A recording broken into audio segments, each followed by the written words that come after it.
He brings up a graph where he attempts to outline the supposed anonymity of the chain used in Pirkei Avos. He first claims that the Anshe Knesset HaGedolah was an anonymous collective entity. Now, this is not true whatsoever, considering we have a multitude of names of the members of the Anshe Knesset HaGedolah, such as Ezra, Malachi, Zerubbabel, Haggai, etc. So we already know that he has raised an erroneous and dishonest point regarding the men of the Great Assembly. Secondly, the Anshe Knesset HaGedolah is remarked of in several different places by the Tanoim, such as Rabbi Yishmael, who says that, quote, to distance a man from transgression, and to make offense for the Torah, and to fulfill the words of the men of the Great Assembly, who said, be deliberate in judgment, and set up many disciples, and make offense for the Torah. His claim regarding the category of, quote, Tanaitic literature is seemingly empty, as he attempts to force a non-existent criteria into said category, which is that something must be mentioned within Tanaitic literature in order to be considered valid or authentic. Naturally, such a criteria appears absolutely nowhere in any source from the times of Chazal, meaning that this criteria is from his own mind and presupposition, and is naturally invalid. It would be like saying, because a concept is mentioned among the Salaf, the generation after the Sahaba, while the Salaf still attributes it to the Sahaba, but it is not mentioned among any of the writings of the Sahaba themselves, that the concept is therefore null, disregarding any method of transmission used to bring such a concept down. He then claims that there is a gap of 80 years between Shimon HaTzadik and Ish Soicha, and that there is, quote, overwhelming evidence that they were added into the chain by later scribes. Now, in this article, he doesn't bring down a single piece of evidence that even implies such a thing, so I have no idea what he is basing this claim off of. He also claims that, quote, Jewish sources admit that Ish Soicha never met Shimon HaTzadik. Once again, I could not find any Orthodox Jewish source that makes such a claim either. Rather, we see the opposite sentiment echoed throughout the entire history of the Jewish people. Regarding the claim of the gap of 80 years, there is once again no evidence that he utilizes to support this idea. It is known that Shimon HaTzadik lived a very long time due to God's compassion upon him, and that Antigonus received from him in his younger years. Hence, Shimon HaTzadik was able to converse with Alexander the Great, while still being able to teach Antigonus before his death. I would also like to note that he claims Antigonus was added into the chain due to the fact that his sons did not succeed him. Here he implies that his sons did not receive the Torah from Shimon HaTzadik either. He uses a dispute between the two sons regarding who would inherit the role of the Kohen Gadol, the high priest, after his father's death to suggest such a thing. But this is not a debate that is even related to the chain given in Pirkei Avos, but rather who would receive the priestly role. The chain is not meant to trace lineages of passing down of the role of the high priest, but to trace the Torah transmission through the leading sages of the generations and their primary students. They aren't included in the chain merely because of the fact that they did not become the leading sages of the subsequent generation. Shimon HaTzadik, however, still taught the Torah to them due to the obligation of teaching the Torah from father to son, which was practiced extenuously before the Holocaust. Hence it is written, and teach them to your children, reciting them when you stay at home, and when you are away, when you lie down, and when you get up.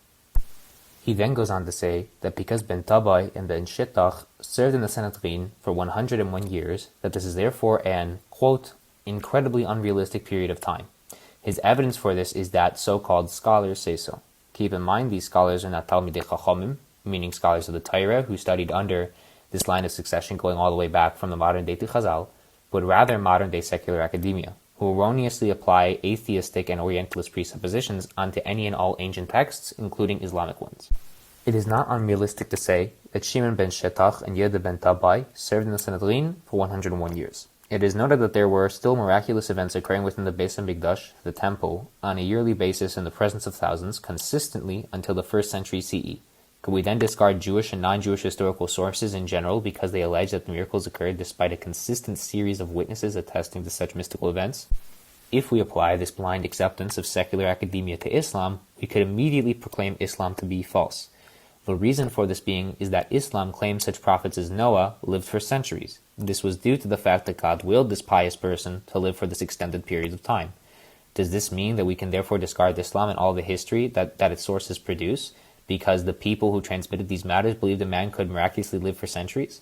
Mind you, because of Noah living for these many centuries and being deemed a prophet by both the Tanakh and the Quran, secular academics, who he calls quote-unquote scholars, dismiss Noah as a fictional character.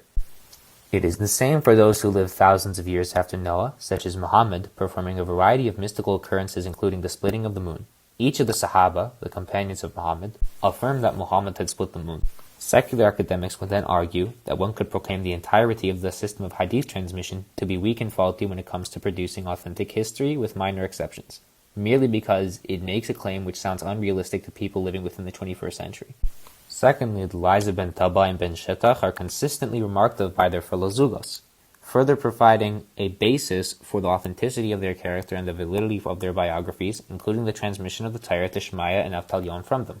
He once again uses this invented criteria to try and argue that Ben Zakkai was the student of Hillel HaZaken, regardless of the fact that this is agreed upon by all generations of the Amoraim.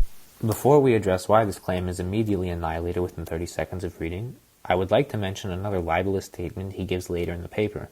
He argues that the chain must be fabricated because it includes Yochanan ben Zakkai instead of Yonasan ben Uziel within the chain. He erroneously says that Yochanan ben Zakkai was the, quote, weakest student of Hillel, and that because it includes his weakest student, it must be a fabrication. If the chain was being constantly edited by, quote, later scribes, as he claims, then it would make absolutely no sense to put the weakest student of a sage as his successor, as it would make the chain look better to put his best student as his successor. It actually makes the chain seem more honest and authentic by putting Ben Zakkai in the place by his own logic. Now, nowhere in the Gemara or any other source does it proclaim Ben Zakkai to be the, quote, weakest student of Hillel HaZaken. This comes from a misreading of Masechah Sukkah 28a, which says that Ben Zakkai was the Katan, meaning youngest or, quote, smallest of Hillel's students. This is referring to two things, that Ben Zakkai was the youngest of his students, and that each student was more meritorious than he was. This is not, however, calling Ben Zakkai weak in any sense. It merely means that each of Hillel's students exceeded in the Torah, yet he was still extremely Zaycha. Islam has a similar concept of the superiority of certain figures to others, such as, for example, Muhammad being mentioned as superior to all the prophets. But this does not mean that Avram or Moshe, meaning Abraham or Moses, were inferior prophets. It simply means that he exceeded the most among them. Ben Zakkai was extremely meritorious, as in the very next line, which he purposefully neglects, states, the sages said about Yochanan ben Zakkai, that he did not neglect the Mikra, which is the written scriptures, the Mishnah, the Gemara, Halachas and the Gadas, the nuances of the Torah, and the nuances of the Seifrim, which are the scribes. Now, regarding this lie which he brings regarding the reception of the Torah of Rav Yochanan ben Zakkai from Hillel HaZaken not being mentioned among the Tanaim, he alleges that, quote, no Tanaitic source mentions Yochanan ben Zakkai as a student of Hillel, despite the fact that it is literally stated within the source that he is attempting to criticize, Pirkei Avos, which is a part of the Mishnah. He, however, alleges that Pirkei Avos is not a source known to the Tanaim due to the fact that it has a different writing style, whatever that means. The idea that, quote, writing style determines the historicity of a document is solely developed from an entirely modern standpoint and has no real bearing on historical works. We know that Pirkei Avos is from the Tanaim due to the fact that it is quoted quite literally while its compiler, Rabbi Yehuda HaNasi Olav Shalom, was still alive, as Rav Elazar ben Shamiya quotes it when expounding upon the Torah, where he says, and this is the same as we learned, where he, referring to Antigonus Ish Seicha, would say, do not be like the servants who serve the master, etc. Before I conclude, I would like to note the other chains he brings up in the paper are irrelevant to the subject matter, as both of them pass into the same pathway of transmission as the one stated in Avos, and the individuals are reliable as they are contemporaries of Rebbe and included in the Mishnah as a result. It's very clear that the individual who wrote this is not honest enough to regard nuances or do in-depth research taking from our traditional sources instead of opinions of modern scholarship. Like a hypocrite, he cites them, as they say the same things regarding the Quran and his Sunnah as they say about ours. He forces criteria onto the text that is based off of nothing, he makes claims that are formed only from conjecture, and the list of inconsistencies continues onward. He speaks of the Torah in the same manner as Protestant or evangelical apologists lie about his religion. Therefore, I think it would be appropriate to deem this individual the Muslim David Wood. Shalom Aleichem Berachmanas Hashem.